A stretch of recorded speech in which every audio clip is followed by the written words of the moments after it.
Hey everybody, welcome to the video. We are here breaking down the Illinois 300 at a newer racetrack this weekend, at least for the Cup Series. The trucks have ran here before, and we do have several drivers that do have some experience at this track, but we're talking racing at Gateway or World Ride Technology Raceway this weekend over in St. Louis. And I'm looking forward to it. I don't think it's going to be the most exciting race, but I wouldn't mind a non-exciting race for DFS purposes. Those are typically the ones that are easier to project and tend to be my better weeks, because while last week was super entertaining from a fan standpoint, like that race was absolutely awesome, from a DFS perspective, it's really hard to keep up with all these blown tires, people getting wrecked. It was absolute chaos. It felt like it was a Daytona race without the Daytona type racing, but man, absolutely wild. Got a bit lucky that Denny Hamlin and Christopher Bell rebounded quite nicely, and Kyle Busch at the very end there, but absolutely awesome race to watch. But man, that was a very interesting one from a DFS perspective, that is for sure. But anyway, if you are brand new here, my name is Chris Pennell. I break down the NASCAR DFS like each and every single weekend on this channel.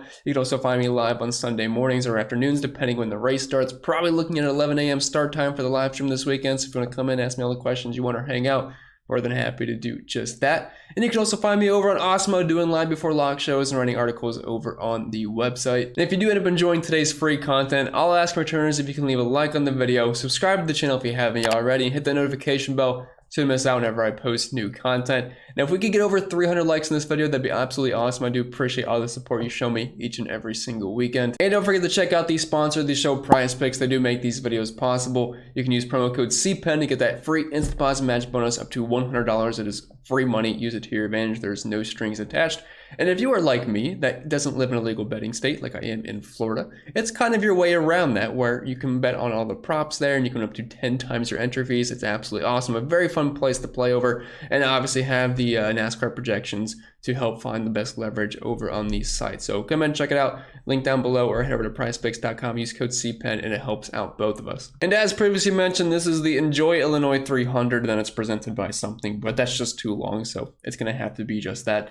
We are at Worldwide Technology Raceway, or Gateway, whatever you want to call it. There's your outline of the track. It's kind of oddly shaped. It's maybe like an egg, kind of like a paper clip that's kind of open. I don't want to get too specific here, but it's a short flat track, 1.25 mile in length. It's pretty comparable to Phoenix. Kurt Busch was quoted, if you guys were watching practice, he said, "This is racing just like Phoenix. It's not even funny." You could also throw in New Hampshire and obviously Richmond. And if you want to throw in Martinsville, I think you can do that just because it's a shorter flat track, but Martinsville is pretty unique. So I'd rather kind of compare it to Phoenix mostly, than obviously New Hampshire and Richmond as well. And we only have 240 laps this weekend, which means just under 170 Dominator points available to us. So not many laps for a short flat track. Typically we'd see around 300, or at least around close to 400, but after a 600-mile race, I don't mind only doing 300 this weekend. It should go by pretty quickly. Hopefully it's not a caution fest. I hate all these cautions that we're getting for blown tires and some of the best drivers in the field. Like, seems like whenever you have a fast driver up front, they're just kind of a sitting duck for a tire to go out, and then it changes the entirety of the race. So we'll see what happens, but not a ton of strategy for this race, in my opinion. Ryan Blaney did say passing is going to be very rare. We saw other drivers say passing is going to be darn near impossible. So for me personally, that just means that I want the guys with track position, and I want the guys with good pit stalls and fast pit teams during this race. So I'm going to be kind of probably front heavy. There's some good drivers starting in the back, or at least mid pack, but I'm not really sure how much I'm going to get to them because, like I said, it's a shorter race, which means, yes, less Dominator points, but that's less time for them to move through the field. And I feel like track position is going to be pretty important. And the guys that were very fast in practice tended to qualify pretty well and starting close to the front. So I feel like the front's not going to change too much. Is there going to be some guys that are up to the field? Yeah, for sure. But I'm not going to be overly exposed as far as place differential goes, even though we have a less amount of laps that we've had in previous weeks and at previous shorter flat tracks. So I'm looking at probably 2 to 3 DOMs per lineup. If you want to use one, that's fine, but I don't think that's going to be the best way to go, especially when you look at the pricing this week, and a lot of the potential dominators do look pretty cheap in comparison to normal weeks where you have to pay over $11,000 or $10,000 for a lot of the dominators. Doesn't look like that's going to be the case this weekend. And moving on to the driver by driver breakdown, I just want to mention first, if you want access to the sheet that I'm previewing to you guys on YouTube, there is a lot more to it. And someone asked me about pit stop times. I do have that on the sheet, which is something I think is pretty important. Green flag speed ratings, the power rankings, which are algorithm based. I got the projections for all sites, even Prize Picks. Simulation scores, just simming the race over the course of what I had projected. It gives you optimal rate probability, leverage scores, the ownership projections, the optimizer, the Discord community, all that fun stuff, the articles. It's beginning of the month, so it is the best time to sign up if you want to do just that. Also got baseball going on, and NBA is about to end. So if you want to come in, sign up. Link down below, and you can join the community. It's the best NASCAR DFS community out there. I'd be more than happy to have you join. But if not, that's fine, but I do think you will find it quite helpful. But anyway, we will start up top here with Kyle Larson, $11,300. And if you're wondering my overall thoughts on the pricing this weekend, I think it's solid. I mean, you have several drivers above $10,000. It's a shorter track, but a lot of these guys don't look super impressive as far as practice and qualifying went. So looks like a week you can build pretty balanced, in my opinion. I have not yet ran the projections. As I always say, I do that after I record the video. I just want my first thoughts out there, then I'll get to the nitty and gritty on Patreon, then I'll have the more updated thoughts for the live stream tomorrow. But I'm sorry if you just saw a quick cut there, but DraftKings just posted the updated odds, which is great because I like having them for the video here, and we'll kind of talk about that when needed. But a lot of these guys up top, like I mentioned, weren't that strong in practice and qualifying, so their odds did lose some of the juice that they had. Some of those guys that are priced a lot lower did get juiced up quite a bit. So we'll talk about that. But anyway, Kyle Larson up top here, the most expensive driver on both sites. Don't really agree with that. He's starting in 15th, did go to plus 1,200. I think he opened up at plus 8 or 900 for this race. Was like okay in practice, borderline top 10 car in the 5 and 10 lap, but hasn't been great at the short flats this year and really hasn't been great at them in general over the course of his career outside of some races. But average finished at 20th in a 3-race sample size, which includes Phoenix, Martinsville, and Richmond this year. Does have a top 5, but virtually no dominator points.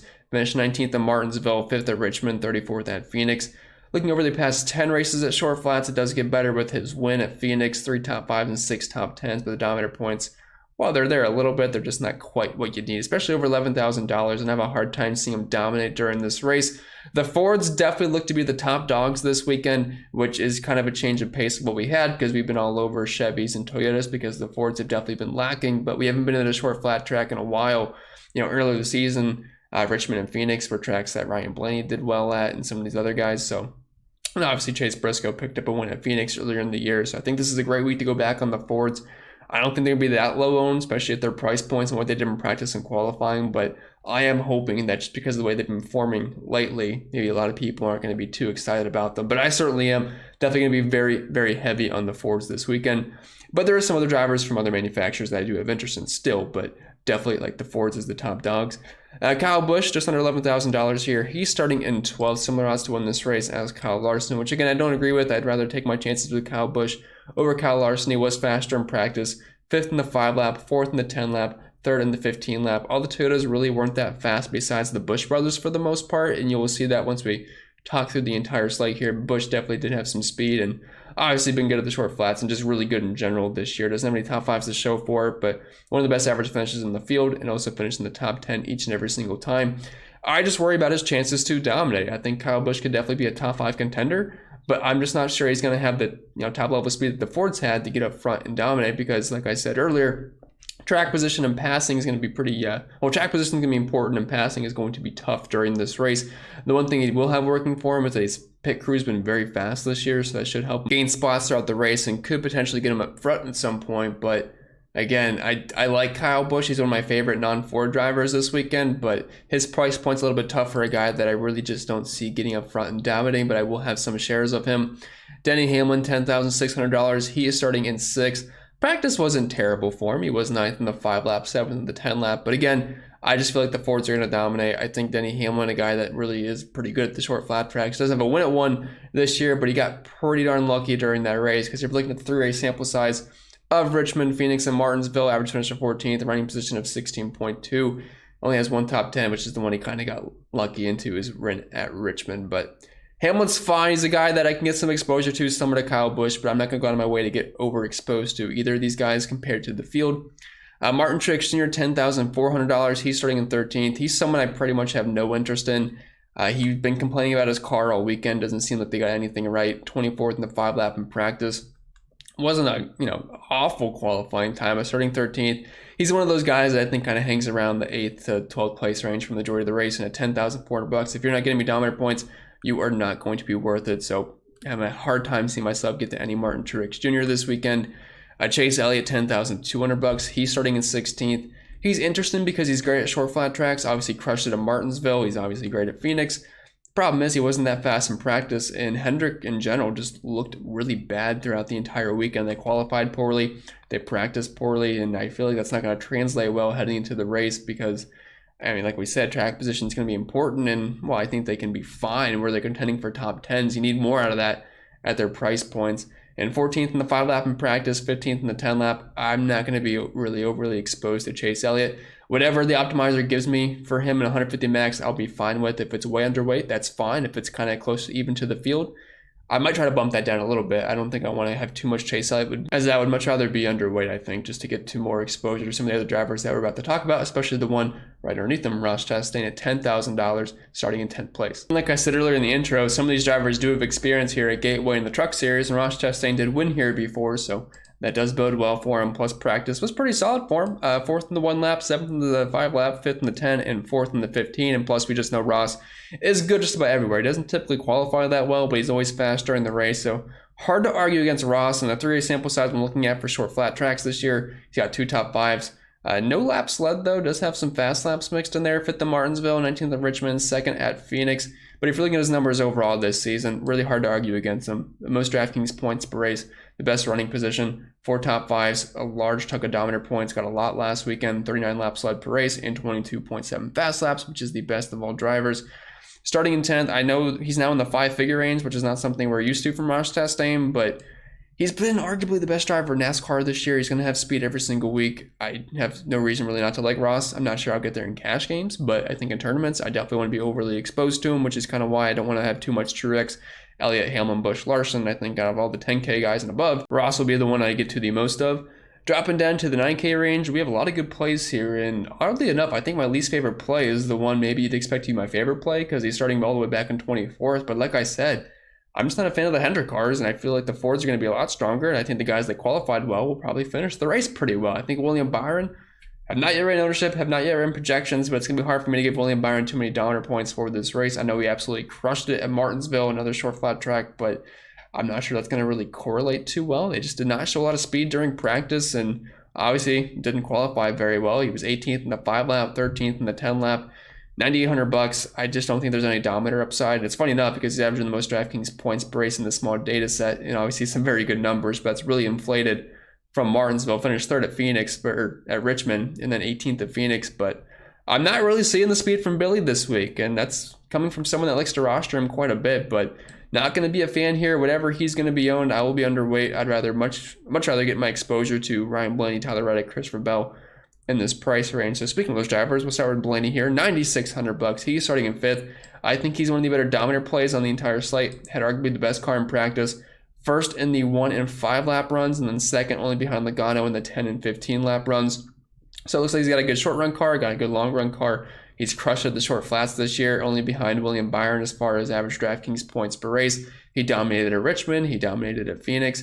He's got the 2nd best average rank position of 5th, also the best average finish of 5th as well, with 2 top 5s and 3 top 10s, and a large chunk of laps led per race, finishing 4th, 7th, and 4th respectively at the short flat tracks that we've ran at so far this year. We know over the course of his career, he's obviously been very good at short flat tracks in general. The 2nd best average finish of a 10-race data set sample size dating back to last season, only behind Joey Logano, that driver that I like quite a bit this weekend. So it looks like the short flat track guys showed up for the most part, and the Fords in general. So loving Ryan Blaney, definitely one of the top dominator plays. I think you can play him in cash games or tournaments this weekend. Tyler Reddick, $9,400. He is not a Ford, but he was one of the few non-Ford drivers that impressed me over the weekend. Obviously qualified well earlier this afternoon. It was really strong Friday evening in practice. Starting in 4th, I like his price over on FanDuel a lot. I still think you can play him quite a bit over on DK. 3rd in the 1 lap in practice, then 10th in the 5 and 10 lap, and then 5th in the 15. Tyler Reddick's had a ton of speed this year. The problem is he hasn't been finishing races that well, tends to have a lot of issues. But if he can just have a clean race here, I see no reason why he can't battle inside the top 5 all day, picking up fast laps, and maybe even getting up front at some point. I don't think he's going to be as strong as some of the Fords, but I do think he's going to have a pretty fast car, and I think he'll be lower owned than guys like Blaney and William Byron, at least hopefully in this price range. So I think he could end up being a pretty solid tournament play.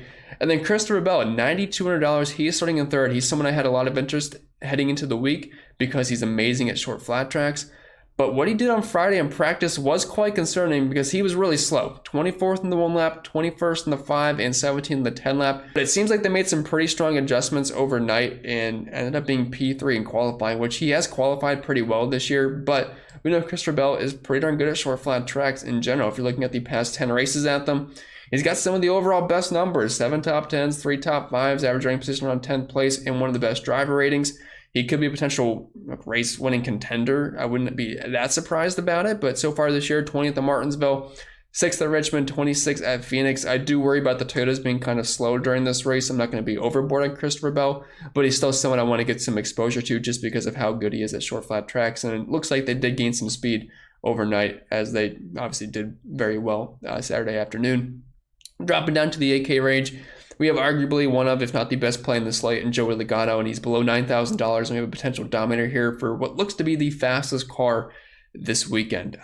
Odds are plus 1,000 in Vegas. I thought they would be similar to Ryan Blaney and Chase Briscoe, but still think you're getting some pretty decent odds there. So if you are in a legal betting state, I wouldn't mind taking some stabs at Joey Legato because his car looks really good. Second in the 1 and 5 lap in practice, and then first in the 10 and 15 lap, basically just swapped there with Ryan Blaney. They look like the best 2 cars. I love the Fords, and Team Penske looks really, really good because Blaney, Cinder, and Joey Legato all were the top 3 cars in practice, and if that translates during the race, they're going to be really good plays, especially at their price points. Legato has fared well at the short flat tracks this season so far, and if you're looking at what he's done the past 10 races, hard to argue against him. He is always a contender at these, even the past like 2 or 3 years. He's just been killing it at short flat tracks. So Legato below $9,000.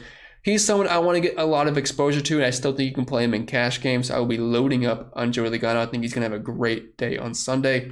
Then Alex Bowman, $8,700. He's starting in 25th. I would view him as a very similar play to William Byron, and he feels a bit trappy. I do like that he's $1,000 cheaper than Byron. I just put him more so in play because with William Byron, you're going to need at least some fast laps out of him. He doesn't have to dominate to be optimal, but you're definitely at nearly $10,000. You're hoping you get some dominator points mixed in there. $8,700, you don't necessarily need that. So I think Bowman is a lot more playable than William Byron is. But I'm really not that impressed with these Hendrick cars this weekend. And I mean, if you're looking at the practice, even for Bowman, it was bad too. 19th in the 5 lap, 21st in the 10 lap. I know Bowman's got a decent history at some short flat tracks, but not really feeling the Hendrick cars. I would much rather get to some other guys, I think, with better track position that had the potential to dominate. Like, if it came down to Joey Legato or Alex Bowman, I am taking Joey Legato 9 out of 10 times here. So hopefully that will help you kind of steer in what direction that I'm planning on going to. Kevin Harvick, $8,500. He's starting in 20th. I'll have some interest there for sure. I feel like he might be a better play than Alex Bowman. Practice wasn't amazing for him, but he was 12th in the 5 lap, 9th in the 10, 10th in the 15. But it's mainly just me wanting to get on the Ford train rather than the Hendrick cars because they just did not look that good over the course of the weekend. And these Stewart Haas cars did show some life during practice. Now Kevin Harvick wasn't super impressive, but at the short flat tracks this year, 7.3 average finish for Harvick, has a top 5, 2 top 10s, and 3 top 15s. I know Bowman's kind of on par with that, but I do think the Fords are going to be stronger. So starting in 20th, I think Harvick's got top 10, top 12 upside, so I have no problem going with him. I think he's a fine cash play in tournaments. I wouldn't mind being pretty even to the field or maybe even a little bit overweight if Bowman's going to be overowned. Kurt Busch, $8,200. I think he's playable. Like I said, I'm not a huge fan of non-Fords this week, but there is a couple Toyotas and a couple Chevys that I think can stand out. And Kurt Busch was one of the guys that did show some life in practice, fortunately. 8th in the 1 lap, 11th in the 5, 6th in the 10, 11th in the 15, which wasn't great because I think not that many drivers ran 15 laps. So it's not like that's amazing. But Kurt Busch did show us some life at least. And $8,200, I think he's somewhat playable for sure. $7,500. He's not someone I'm going to go out of my way to be overweight on. But whatever the optimizer gives me, I'll be pretty happy with it. If I end up having like 5% Kurt Busch, I'll try to bump that up because that feels a little bit low because I don't want to be too low on Kurt Busch, but I feel like being pretty close to even to the field is going to be the way I land on Kurt. Daniel Suarez, $8,000. He's starting in 23rd. He was awful in practice, 25th in the 5 lap, 24th in the 10 lap. Not going to be a huge fan of Suarez starting in 23rd. I feel like he could be an 18th to maybe like a 15th to 20th place car, but not really the upside I am looking for. I'd much rather play the driver right below him that does offer me some dominator upside. Looked great in practice, is a Ford, and obviously did great in qualifying. Even messed up in qualifying, and he's still got the pole. It's Chase Briscoe. He's got the best odds right now to win this race, which seems a bit steep for Chase Briscoe. I realize the next-gen card has equalized things out a bit, but I felt like Blaney or Joey Legato would still have the best odds, and I have nothing against Briscoe. I think he's an awesome play. It was just surprised me how much DraftKings really really gave it to him, making him the odds-on favorite to win this race. But I do think it's deserved because the Fords look strong. Then Chase Briscoe obviously looked very good. I think at a track where you're going to have to shift multiple times, that should favor Chase Briscoe. And he also dominated here once in the Truck Series. I forget how many years ago that was. And he won at Phoenix earlier this season, which, if you remember what I said earlier, Kurt Busch said this race is playing out just like Phoenix. It's not even funny. And he won here and let some laps. So I think Chase Briscoe is in an excellent spot to dominate. $7,800 is if he leads the majority of stage one or even a decent chunk of stage one and just hangs around the top 5 all day, picking up fast laps here and there, gets a strong finish. He's below $8,000. I would play a lot of Chase Briscoe, and if you're playing cash games, I do my very best to try to start out with playing Chase Briscoe because that price point for a car that looks like can dominate and contend, and obviously a driver with the talent that does bode well here at Gateway, I think he's definitely in a very good spot. So definitely want to play some Chase Briscoe. I'd rather play Briscoe than I would any of these drivers we're about to talk about. Yes, there's place differential upside, but I feel like the majority of them are probably going to finish probably 20th on out, to be honest. So I feel like they could be a bit trappy there. Like Ricky Stenhouse Jr. starting in 27th. He has not really fared well at the short flat tracks this year. Practice wasn't amazing. Yes, he was 6th in the 15th and 1st in the 20 lap, but keep in mind not as many drivers ran those. 16th in the 5 lap, 14th in the 10 lap. If you're looking at his numbers of the short flats this year, obviously it's not been very good. Running position of 27th, average finish right on par with that, a drive rating of 42.8, and not one top 20 to show for it. I feel like people are going to play Stenhouse because of where he's starting, and he's been very good in recent weeks, and he's only $53 on FanDuel, but it feels like it could end up being a bit of a trappy play there. Same with Austin Dillon, $7,500, starting in 29th. 26th in the 1 lap, 30th in the 5 lap, didn't change much overnight, 29th in qualifying. He's been fine at the short flat tracks this year, but I am not in love with it. I would much rather get my exposure somewhere else, in my opinion. Am I going to land on some Austin Dillon just because of where he's starting? Yes, but it's not going to really be me going my way to do so. Eric Jones, $7,300. He's starting in 21st. He was 4th in the 5 lap in practice, fell off a lot, 25th in the 10 lap. I think he's somewhat interesting just because I'm an Eric Jones fan. I tend to play him quite a bit most weeks. 13th at Martinsville, 23rd at Richmond, and 25th at Phoenix. It's nothing super impressive. I'm not a huge fan of Eric Jones this weekend. Like I said, I like him in general. I'll play a little bit of him, but again, not going to go out of my way to play any of these 3 that we just talked about. Brad Keselowski, he is $7,100, only $5,800 over on FanDuel. He is starting in 30th. He's pretty good at short flat tracks, obviously no longer in a Penske car, which sucks because I think you'd be having a great week this weekend if he was. But 22nd in the 5 lap in practice, 19th in the 10 lap. So yeah, it's fine. It's not great, but it's about 10 spots higher up than where he's starting. So I think there's upside just because of that. Average finish of 18th with a running position of around 18th. I feel like he's going to be a top 20 contender. And at his price point starting in 30th, it makes him viable. Is he a sexy play? No, but I mean, it's $7,100. It's a guy that I feel like just slides into some of my lineups because of his price point. But I think a good pivot off of that, I'm hoping Aric Almirola comes in lower owned because I'd rather play Almirola than I would Brad Keselowski. At least that's what I think my projections will say. And if you look at the odds in Vegas, plus 10,000 for Kes and only plus 2,000 for Aric Almirola. So I think Vegas kind of agrees there where they think Almirola is going to run a lot better than Brad Keselowski. And I always like Almirola at short flat tracks. I pretty much write him up each and every single time we're at one. Fords were strong in practice. It wasn't like he had an amazing run though. 15th in the 5 lap, 12th in the 10, and 7th in the 15. But I think he's going to have a fast car. So far this season at them, average finish of 13.7, running position of 13.1 with 2 top 15 finishes. 8th at Martinsville, 12th at Phoenix, 21st at Richmond, which was kind of gross. But I definitely like Almirola. I mean, if you're looking at the past 10 races at them, average finish of 10.5, has 5 top 10s, 8 top 15s, and a top 5 and a win to go with it at New Hampshire. But you got to keep in mind a lot of good drivers that wreck out during that race. But I do think he is a pretty solid tournament play and someone I want to be overweight on. And speaking of solid tournament plays, we have Austin Cinder get $6,800 starting in second, plus 1,200 odds to win this race, which is actually right on par with guys like Kyle Larson, Kyle Busch, Denny Hamlin, and Chase Elliott. Just to show you how much love Austin Cindric's getting over in Vegas this weekend. But the Fords and Penske in general look to be very, very strong. He was 3rd in the 5 lap in practice, 3rd in the 10 lap. I know some of his numbers this year aren't super impressive, but this looks like the kind of week to be on all the Penske guys. So starting in second, while it's a tough starting spot, and I prefer Chase Briscoe on the pole, who's to say Austin Cinder can't get up front at some point and maybe beat out Chase Briscoe if there happens to be an issue there. But I think he's going to be one of those guys that's kind of riding around the top 5 for the majority of the day. So I do want some exposure to Austin Cindric, and I don't think the ownership's going to be too crazy, especially for where he's starting, and a lot of people will gravitate towards Chase Briscoe for $1,000 more. Bubba Wallace, $6,700. He's starting in 18th. I've been on him the past few weeks because he showed speed in practice. Obviously, he had an issue last weekend, but this weekend, maybe not a huge fan of Bubba. I like the price point, but 20th in the 5 lap, 18th in the 10, 9th in the 15.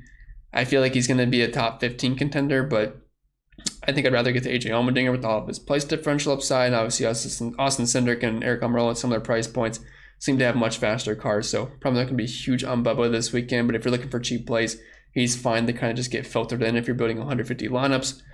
Cole Custer, $6,300. He's starting in 14th, 30th in the 1 lap in practice, 23rd in the 5 lap. If you're looking at his finishes at short flats this year, 21st, 22nd, 16th. Feel like we kind of find him around fighting for a top 18, top 16. I'll have some Cole Custer just because I'm a believer in the Fords, but not going to go my way to play him. Allmandinger is going to be a popular cash punt PD play, $6,200, starting in 35th. He had Ben Rhodes qualifying for him, ended up having an issue in practice, so didn't even make a qualifying run, so that's why he's starting in the back. And Dinger's doing double duty this weekend, so that's something to keep in mind, that he did not do any of these practice numbers and he didn't qualify himself. And we know Dinger's a solid driver. I feel like this track can be okay for him, so at $6,200, I'll definitely have some of him starting in 35th because I'm going to be pretty front heavy for the most part. So if you're looking for some PD and you have to go cheap, I think Dinger's definitely the guy there, but he's going to carry quite a bit of ownership. And I do think there's a pretty good pivot down low to kind of combat that chalkiness from AJ Allmandinger. Justin Haley, $6,000. He's starting in 28th. If you're looking at what he did in practice, 29th in the 5 lap, 22nd in the 10 lap. If you're looking at what he's done at the short flats so far this year, 31st, 29th, 17th. If he can get a 17th like he did at Phoenix, I would definitely be a fan of that, but I'm not going to be very high on Justin Haley this weekend. Parker Kligerman, his car caught on fire during practice. That's a pretty bad omen for the race. Yes, he's starting just about dead last, but he's close to $6,000. I'd much rather play Allmandinger. I'd rather play Haley than I would Parker Kligerman. Just don't really trust that car, especially after it caught on fire. Michael McDowell, $5,600. He's starting in 17th, was awful in practice.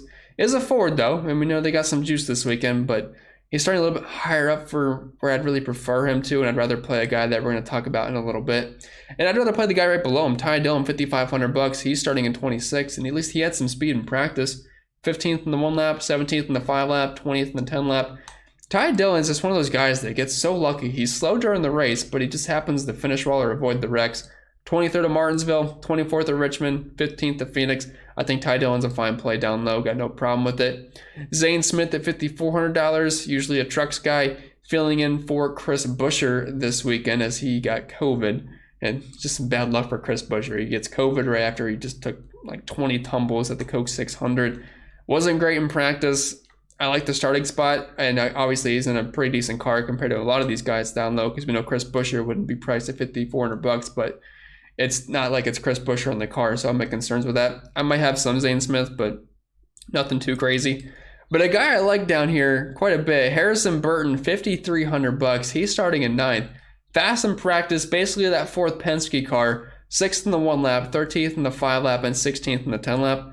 Don't think he's necessarily a bad play. Obviously, he hasn't been amazing this year, but at his price point, he could be one of those guys that's kind of hanging around the top 12 for the majority of the day, and a lot of these guys are going to be hoping for top 25s, top 30s, so I don't think Harrison Burton's a bad pivot down low, and obviously his odds in Vegas aren't even close to anybody else down here, so don't mind him as a pivot in tournaments.